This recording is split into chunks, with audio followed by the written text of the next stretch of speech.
Some things are older than science, older than God.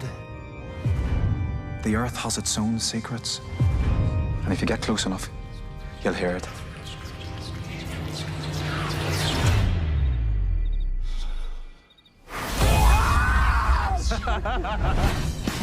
Haven't you guys got anything better to do? Nope. No, we don't. This land belonged to Abertag. He drained people's blood and drink it like water. Like Dracula. Fuck Dracula. I'd love to know if there's actually anything under there. We'll find out soon enough.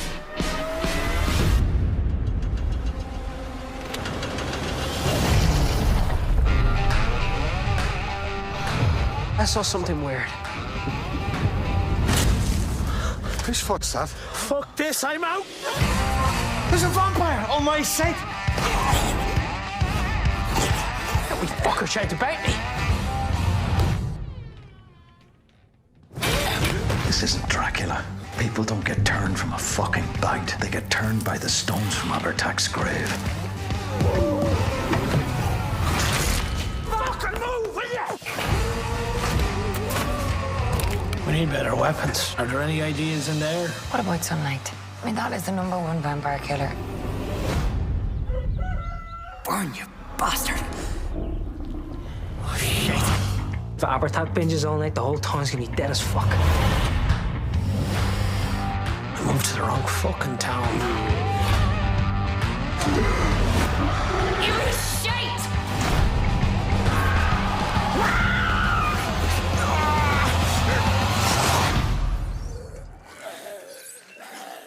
Oh, come on, like, what are we supposed to do about this? What is up, guys? My name, of course, is Carlo. Welcome to episode 12 of the Talks podcast show. And I'm very, very excited today to have an absolute gentleman and a talent on the show today.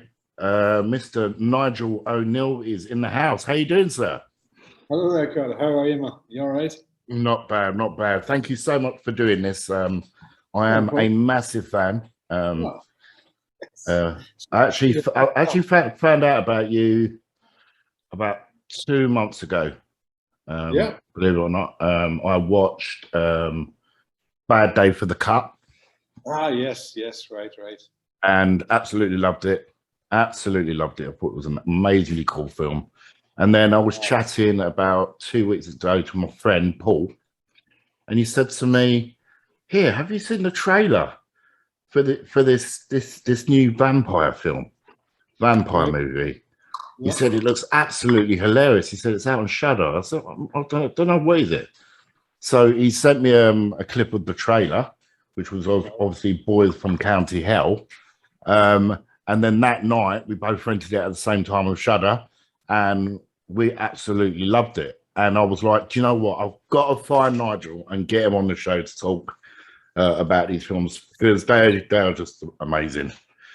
You also think you need to watch it if you get a chance to watch it on the big screen, because it's that type of movie where to get all the nuances and all the little sounds and all, I think it's best on a big screen. You know, I watched it on a 62-inch plasma with full surround sound, and it was that's good enough. That's pretty good. Yeah, it was pretty awesome. So what I do is I would like to ask all my guests, how did it all begin for you? How did acting begin for you? Where did it all start from? You know, I come into acting quite late in life, maybe late 20s. So I just always wanted to be an actor, but it was never, where I come from, out in the countryside, it never was something that, or even at school in my generation. I don't know what I was saying. Yes, I come from the countryside, so where we come from out here, it wasn't an option. When you went to school, really, you were either intelligent or you weren't, and there was no in-between sort of thing where you could do the arts or do anything like that out of the ordinary. So I just put it to bed there and then. You know, I was always fond of movies and TV and all that sort of thing, and always was acting the card and performing the school, you know, just doing school plays and stuff like that. So then, and as years went on, basically, it sort of ate away at me. Wanted to do it, and I got married and all, and did all that, and then I just I watched this film Dracula, you know, with Gary Oldman. That one, which was in '92, I think, about '93. And for whatever reason, that just made me do something. Made me just, okay, I need to do this. I need to find a way to be an actor somehow or another. So because I was blown away by his performance in that, and I basically got up then, which was the Yellow Pages then. There was no Google. This was in the early 90s. So what can I learn about acting? There was absolutely zero, nothing. But what there was this drama teacher who just did drama stuff, you know, with your punctuation and things. You got a girl from Oma.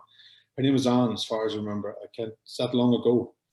And I remember up and I says, look, I want to be an actor. How do I get an equity card? What do I do? She says, look, one step at a time, she says. So she brought me up and we did a monologue. She says, go and learn this monologue and come back to me and we'll do this monologue and see how it goes. So that was the very start of it. And then, funny enough, there was little things just happened after that. In Cookstown is or near where I live here in Northern Ireland. There was an amateur drama group, and I basically got involved in that. And most of the people there who were there for a hobby, and they loved it. And I loved to be there. The crack was just fantastic. Lovely people, loads of people. And but I always wanted to be serious about it. I was always incredibly serious with acting. Not serious as in, you know, but I wanted to be better at it. I wanted to learn more about it. So again, drama school and nothing like that ever come into the equation. Never really. If there was something that I knew about or knew how to get into that. So so what I did was started doing bits of part-time courses here, there, weekends. There was I don't know what, there was a weekend workshop, I think, in Dublin somewhere. So I traveled down to Dublin for about 8 weeks in a row, did an acting workshop there, and it just sort of went from that. And then after about a few years, we're doing a bit of amateur theatre, this sort of thing. And then I started to, I went to there was a place called Gormanston, which is it's a college between Drogheda and Dublin. And it's every summer year, there was this like a drama workshop-y drama school for a week long. It was mainly for amateur theatre, for amateur actors again. But the training was second to none. It was superb. There was tutors from England, tutors from all over Europe, and that sort of thing. So every year, I went there for about 10 years, for a week each year, and picked up and learned loads of skills that way. So that was basically my training. Right. And I did everything from vocal to different techniques like Stanislavski and Chekhov and those sort of things. So that's where I sort of went from there. That's amazing story. So you sort of started from the beginning and worked your sort of way up the ladder, or I mean, what was your first short film? Because I see you've done quite a few short films, haven't you? Yeah. How was you approached? Because obviously we get a lot of people that, you know, they want to act, they want to be in, you know, short films. They want to obviously be in feature films, but you know, we're sort of trying to guide them in the right direction. How did Nigel? How did you get your first on-camera role? Again, it's a funny business. It's like everything else. You do a few courses, and then the first connection with film, television stuff was I did this course with this guy one weekend from Donegal, who was at that time he was an agent, and he basically sent you up for commercials and sort of thing. So he sent me up for commercials and stuff like that, and actually got one. So it was for Spar. I don't know if you guys have Spar over there or not. I don't know, but it's like the shop. Yeah, the shop. Yeah, we've got them. Yeah. That was the first really time in front of camera, and that was a bit daunting. So, and that was again because I'd done that, and then I was able to get a better agent, and that led me into different things. And they put you up for stuff, and then those student films come along. You know, because I knew people from amateur theatre who knew people who were making student films. You know, in colleges and stuff. And I went from that to that, and then somebody sees you in that.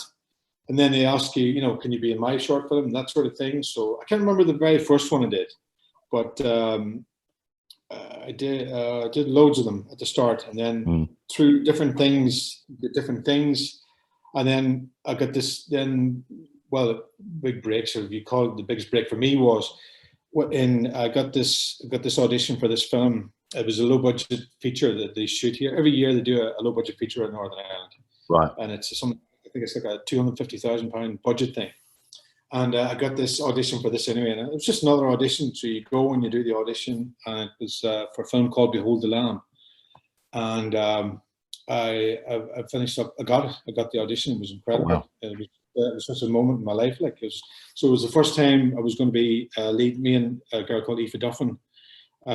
We were the two leads in it. So it was just an incredible experience. It was shot in about 4 or 5 weeks at the time, and again. That led from this till A Better Agent again, and that's when I met just slightly after I met Chris and Brendan, who directed and wrote Boys from County Hell, and he did Bad Day at the Cut. They did the cut. Well. So they saw Behold the Lamb, and they got in touch after that. So to get me in there, this short they were doing. My agent called me, he said, "There's this short. This is a horror film." He says, "You may want to do it, you may not, but they want you to be in this film, and it's called Boys from County Hell, and it's the money's the money because it's low budget, maybe no money or whatever." I says, "Yeah, I would love to try it because there's no." They sent me the script, and I thought the script was funny. You know, that the way it was hilarious, yeah.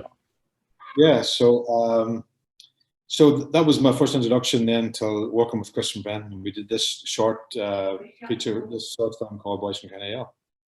So was that your first film work? Did Bad Day for the Cut come before County Hell, or was it the other way around? Yes. No, the short version of Boys in County Hell. Oh, it was a short. Gotcha. Yeah. I did this film called Behold the Lamb, 2010. That was right. Gotcha. And then it was a year after that, maybe 2 years after that, Chris and Ben, we did this other short version called Boys from County Hell. Yeah. And then we did a couple of other shorts in between that. We did a TV thing called Stumpy's Bray for BBC, and then in 2016, we got this. They were able to get the money for the short for the low budget feature to make or Bad Day for the Cut. And because they knew me and we'd known each other over the years and we've done these different things and all, they wrote this character for me called Donald in Bad Day for the Cut. And it was an amazing experience as well. Totally amazing. That was a bit, because I watched it and I thought it started off really serious. And then obviously you go into, I can't remember the actor's name who plays the guy that looks after your cabin in the film. He looks after your workplace. And then all of a sudden, you guys come out there and he gets the pole shoved through his face, through his chest, sorry. And I was literally, myself and my friend Paul was literally wetting ourselves laughing. It's the funniest thing I've ever seen. And it really reminded me of Shaun of the Dead. It was a very Shaun of the Dead sort of moment. And but it had some, it was very clever for a vampire film. I mean, it sort of took the vampire genre and flipped it over and gave it a new sort of lease of life. Tell us how, because obviously you did the short. Can you take us through what happened when you started making the feature, the sort of process and so on and so on, if that makes sense? Well, after we did Bad Day for the Cut and things, you know, because we got the Sundance Film Festival in America and all, that was a great stepping stone. So at that through a series of different things, they were able to get more funding. They were able to get funding to make the feature length version of Boys from County Hell. The short was just as a proof of concept, they called it, I think. And they always talked about making a feature. This is from I met them. That's what they wanted to make. They wanted to make a feature film. So when they got the money, Chris sent me these scripts every so often. He would send me a script and he said, "This is the new version of it. We're getting there. We're nearly there now. We're nearly there." So come 2000 or whatever it was, 2018, 19, we shot it. He says, we got to go ahead. We're going to shoot it. We're going to cast it here. And he says, you're going to be playing Dawn or Francie. And so that was great. We had a read through and all and did all that. It was interesting to read the feature version of it because, you know, then you flesh out the characters more. You know, you get more, you see the relationship with the characters. And there's some new characters in it, and you know, you've got the girl like Claire, Louise Hartland, and all that sort of thing, and you've got John and all them people. So all these different characters come into it, and then you start to see the relationship between Francie and his son Eugene, the way that goes from the start, the way they're always bickering, and and then you get little clues along the line. You can tell that they care about each other. It's just that there's this thing going on, but and then halfway through you get to hear why Francie's a bit like he is. It's just the way he is, but it's these things probably affected him, and then the whole arc of that journey is fascinating, and it's Eugene's story, but Francie is the background all the time. So, but it was, as a fun shoot, it was incredible. It was schoolboy giggling most of the time. Well, I'm a director myself, as you probably know, so we like to have a lot of fun on set, have our giggles, and when it's time to, as soon as we shout action, we're serious, and we sort of take it to the next. But there was a lot of giggling going on too. It was really pathetic some cases, but most of the time, it all gets there in the finish up. But it doesn't. What's impressive? It doesn't look like a low budget film. It does not look like a low budget film, especially with a creature. I thought the creature looked amazing in this film. I think it was 2.5 million budget or something like that for that boy from County Hell. As far as I know, I don't know for sure. That's a good chunk of change for a film. It's a good chunk of change, but it's still considered a low budget film. You know what I mean? So, but with the creature and all, the guy Robert who plays the creature, it was incredible the way he said in that costume. For 4 hours every morning, getting that on, and 4 hours and even taking it all off again, and it was incredible. How tall was he? Because he looks tall. He was 6 foot, 6'5", 6". He's very tall tall guy, big guy, but the nicest fella. So contrasting to this creature. When he was between takes, he was sitting down. He's lying back. Yeah. But I absolutely love the idea. I love. If any of you guys have not seen this movie, then please, after you've watched this show, head over to Shudder and watch this movie because it is such good fun. We'll go to the cinema and see it. It's on. It's possibly still. Is it on the cinema? I don't think it's on in the cinema in the UK. It was, yeah. It was all Ireland and all. It was all of Ireland and all of the UK. So well, it is. I'll drop some links in the description below. Yeah. If it's in the cinema, then please find it in the cinema and go and see it in the cinema. But how did you? How did you keep a straight face with some of them comedy moments? Because I know you're a professional actor, but me, I would have just had a hissy fit laughing because they were literally so funny. But you see, the thing about the characters is those characters. There's people like those guys. I know people like Francie. I know people like a father and son relationship. Where the father works in maybe a garage or something like that, and there's the son who comes out to help him. He doesn't really want to work with him, and there's this bickering going on. But the humor, the thing about Chris Ball's writing, him and Brendan wrote it as well, both of them. They're very perceptive in picking up, the way we are here. It's their idea to start with. They wanted to make this Irish film that depicted, like where we're from here. The characters here in this part of the world. You know what I mean? And they're both big horror buffs, so they want to make this whole vampire thing on top of it all. Well, you need to talk to them exactly, but he also wanted to make it, not necessarily just for an Irish audience. He wanted to make it for an international audience where everybody can enjoy it. You know what I mean? So we've got a lot of good feedback from America as well since it went on Shudder. So they must be getting it. I've always been concerned that the English men get that sort of humor, but this seems to be you get an odd negative thing, but it's generally people seem to have enjoyed it. Yeah, it's brilliant film. We like I keep saying, we absolutely loved it. I just want to talk to you about some of the most difficult parts of creating that film for you. Did you have any challenges thrown at you? Yeah, there was. Well, most of it was a lot of it was a night shoot.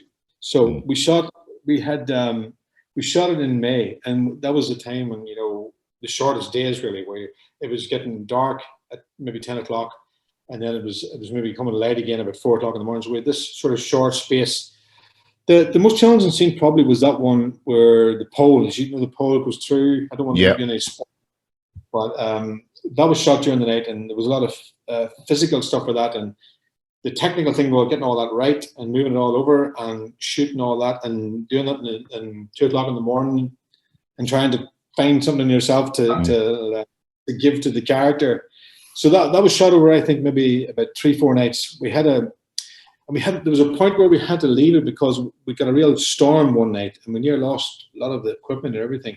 because that's shot up on the side of a mountain. You may see that there's a big mountain to the one side, and whatever way the rain or the storm comes down, it just blows dreadful. And even though it was in May, it was, I think it caused but they were very lucky. It didn't cause any damage, but it was a very hairy moment sort of thing. So we had a break to get, a night in between to get all that done, and then, but that all that was good. And there was there was stuntmen there. There was stuntmen on set all the time, and when there was a couple of wee silly stunts, like maybe when Francie falls in a hole, or when we get down that chute thing, you know what I mean? All that sort of thing.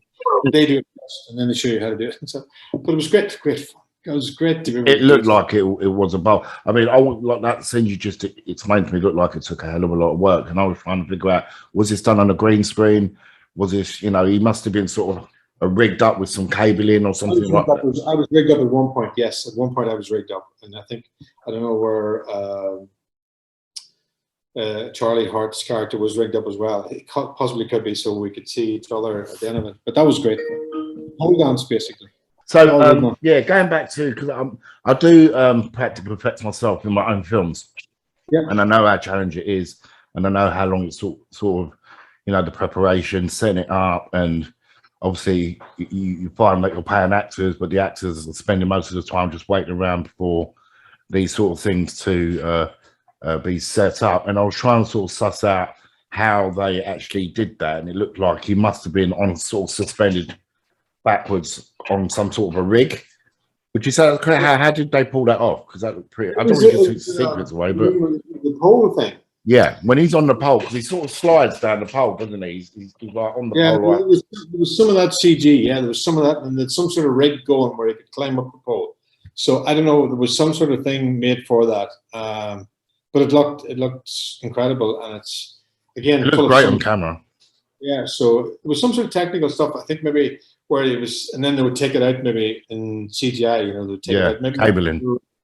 Yeah, cable, and then take it out that way. But it was all it was all good. The special effects were pretty good. There was a special effect company. I can't remember the names of nobody, but there was an English. Oh gosh, I'm sure it's on the credits anyway. But they were great. They were fantastic, and they were doing all this. I love the concept instead of this creature, the typical biting at the neck, drawing the blood. You see the blood come out onto the ground. I thought that was genius. It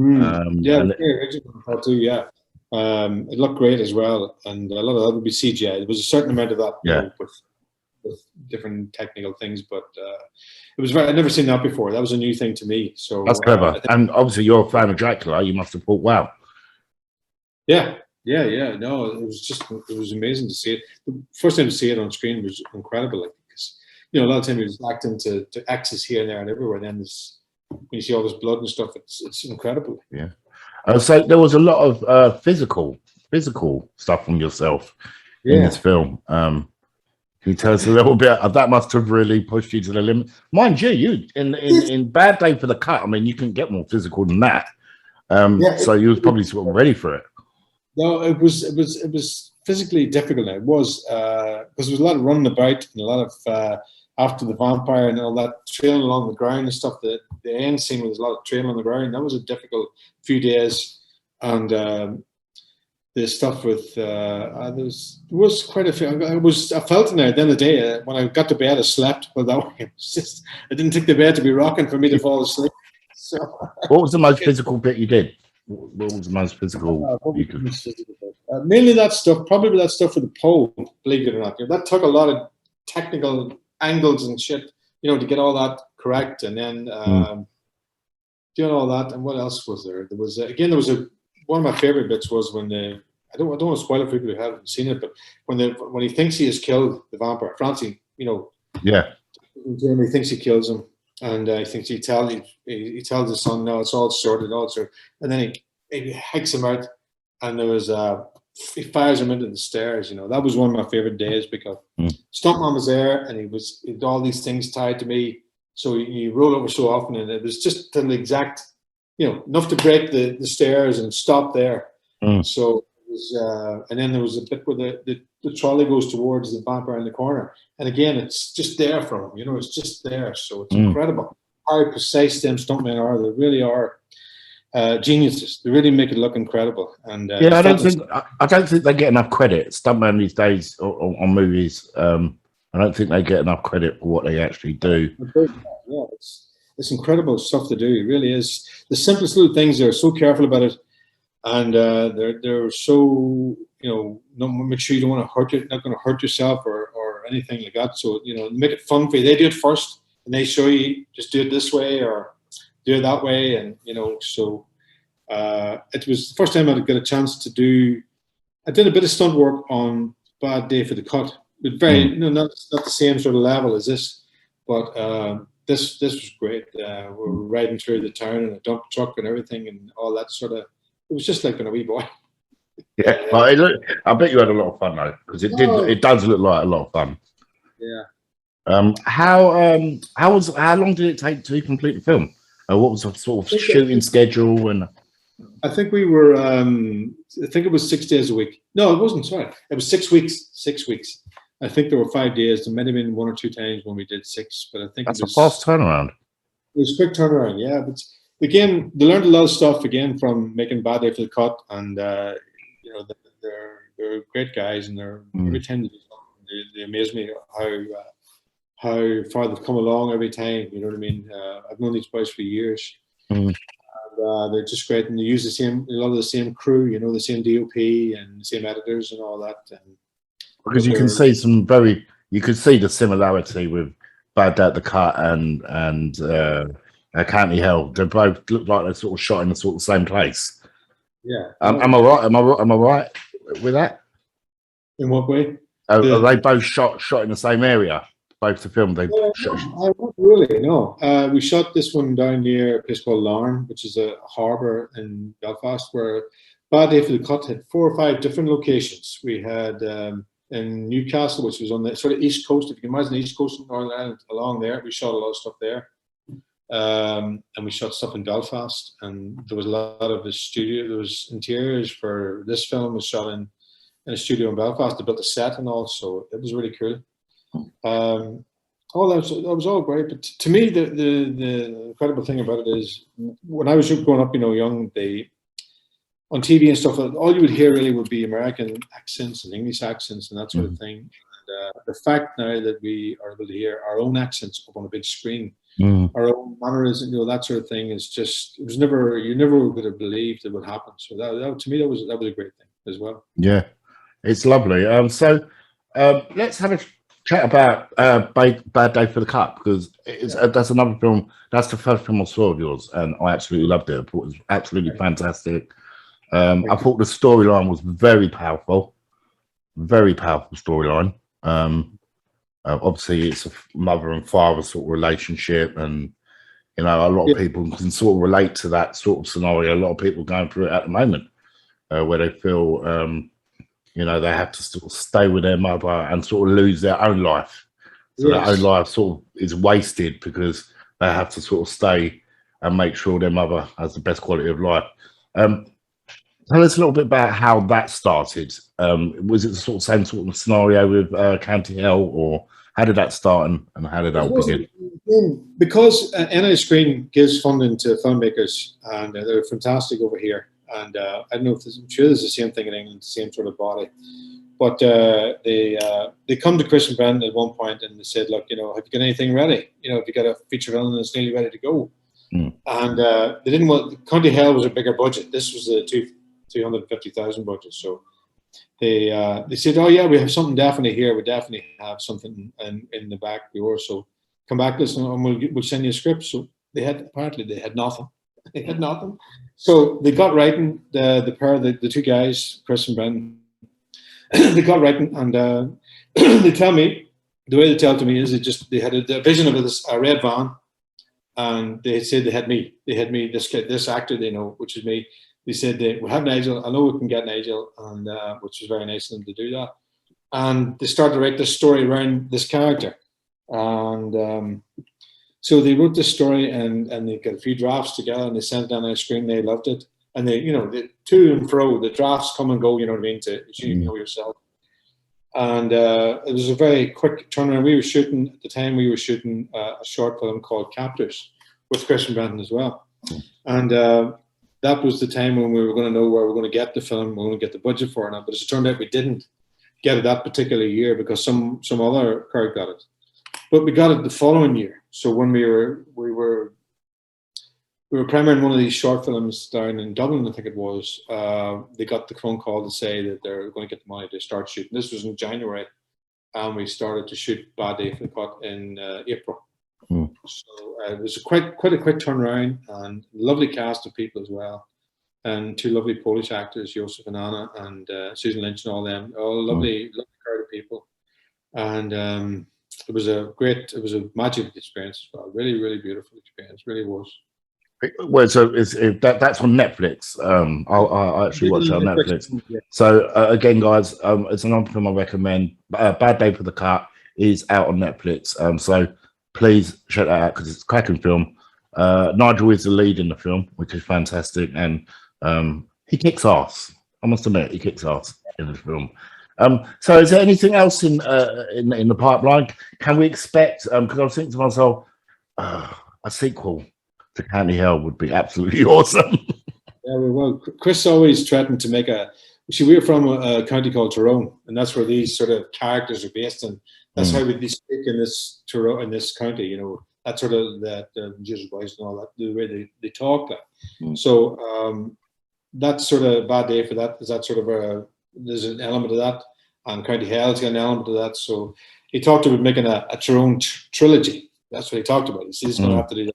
Well, he does or not, I don't know, but he talked about doing it. He jokes about doing it. I hope he does. And, I hope he does. I hope he does because that'd be awesome. Where did the name come from? Sorry, where did the name Boys from County Hell come from? Do you know what was that song? A song by the Pogues. You hear tell of the Pogues? Shane McGowan, is it? He's an Irish, real Irish singer, and it's a song. If you Google it, Boys from County Hell, it's a great song, but it's nothing to do with the film. But Chris loved that song, and that's where as far as I know, the title come from there somehow or another. I don't know how they're connected, but he's a big fan of the Pogues. That's amazing. So what's next for Nigel? Has Nigel got anything in the pipeline at the moment?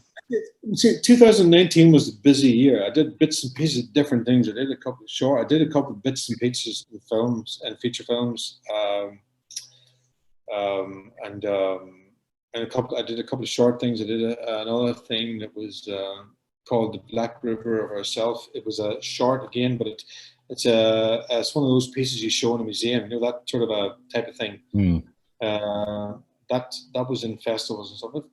Different. I did a film called Mandrake, which is one of the low budget features over here again last year. I had a role in it as well. So bits and pieces nothing as big as County Hell and Bad Day for the Cut.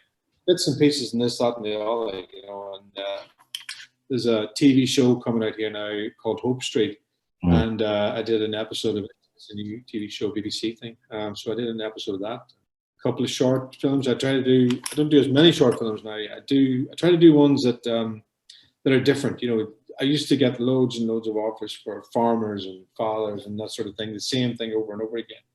So now I try to maybe just do something that's completely different or a different challenge, and because you got to try and challenge yourself as an actor as best you can. You can fall into a comfort zone and just do the same thing over and over again, but it's not. You know, you got to try to keep pushing yourself out. So you do self tapes just like every other actor. You keep doing self tapes, and hopefully something will stick at some point. Who knows? Yeah. So as an actor, what would be your sort of dream role? I mean, if someone said to you, you could pick any part, what would Nigel say? Listen, I will do this. Don't even have to pay me. I'm going to do this right now. Detective. I love detective genres. I love that sort of thing. You know, like the buddy ones, like two detectives working the case. Oh, you filmed The Wrong. We've got a film coming out. We're in production at the moment called The Wrong, which is The Wrong. Okay, it's called The Wrong. Yeah, I'll send you the poster later. We're shooting that at the moment, and it's a very low budget film, but we're very proud of how it's looking at the moment. So it's a sort of buddy cop film, but it's 7 crossed with The Exorcist, if that makes sense. That sort of style. So yeah, you want to be a detective in a film. Or a private investigator, that sort of thing. I always love that sort of genre. So We'll maybe definitely have to keep in contact with that one. Absolutely. So, yeah. Listen, thank you so much. Sorry, go on. Yeah. Go on. No. So you're making a film at the moment. So like, there's a lot to be admired with people who make films, that low budget films, who you're so passionate about it. And I always admire people who can get a film made. I think it's just incredible, because I can see the whole process now of what it takes of writing and rewriting and trying to push it and get money. And some people cannot get money for the life.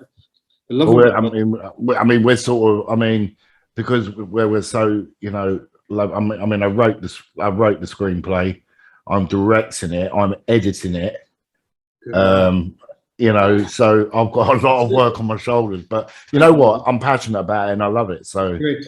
That's all you need. You just need the passion, I think, and the love for it. And I'm still fascinated. Every time I go on set, I'm always fascinated by the different lenses and the way they shoot it and the way they use light. And every time it's a magical thing, the way, and then it turns out you see something shot on a monitor, it looks completely different than what you think it's going to be. And it's incredible. Well, it's actually quite funny, because where my microphone is now, it's not really there. It's just like the next couple of days, so my camera, we're about to do an ADR session here for the film. So, I'm like, oh, hang on, my microphone's normally here on the desk, so I've had to sort of move this around, guerrilla style, just to try and make sure that you can hear me on the podcast. So let me ask you this question: favorite film of all time, and favorite director. Let's see what your taste is. That's a hard one, because it is a hard one. That's why I asked it. I have loads. I have different favorite films that I love and I've watched over and over again. Withnail and I was one. I love Withnail and I. I love Enter the Dragon. That's one I watched over and over again from the 70s. Serpico is a film I loved, with Al Pacino. And there was anything by Christopher Nolan, I think, is amazing. I think he's a modern day fantastic director.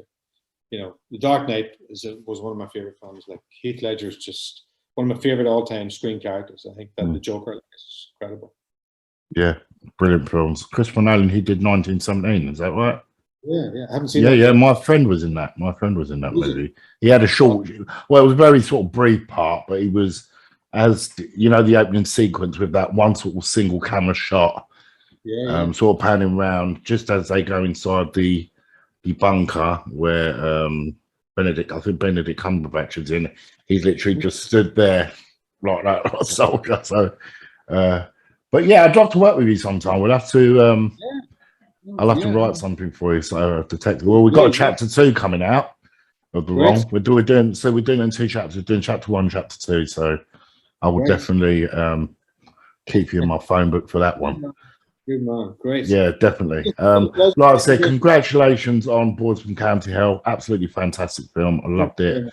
I know my friend Paul's my co-host. He wanted to be on the show today, but he couldn't make it today. So I know Paul. Yeah, Paul loves you. Paul thinks you're great. You made him laugh. I don't think you've seen Bad Day for the Cut yet, so I'm gonna have to smack him in the mouth and say, listen, put Netflix on and watch that film. But thank you so much, Nigel, for coming on the show. I really appreciate it. And hopefully, you never know, guys, you might see Nigel in one of our films one day. I hope so. I hope so, definitely. Thank you so much, sir. Thank you very much, man. All the best. Take care. Take care, Nigel. Lots of love. Bye. Fucking town.